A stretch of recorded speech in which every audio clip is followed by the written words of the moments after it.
दोस्तों आप देख सकते हैं कि जो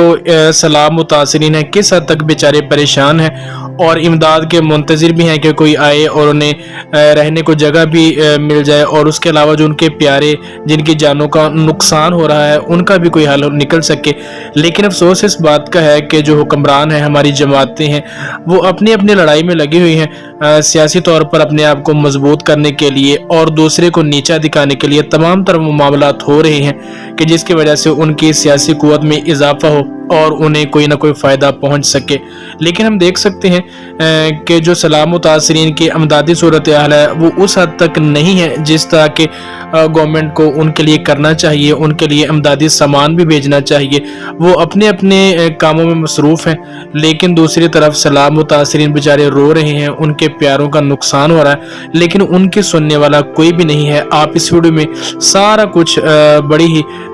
जो है वो ध्यान से देखें और उसके बाद ये फैसला करें कि जो सूरत हाल अब मुल्क की जारी है और सैलाब से जो नुकसान हो चुका है इसका मुदावा कौन करेगा।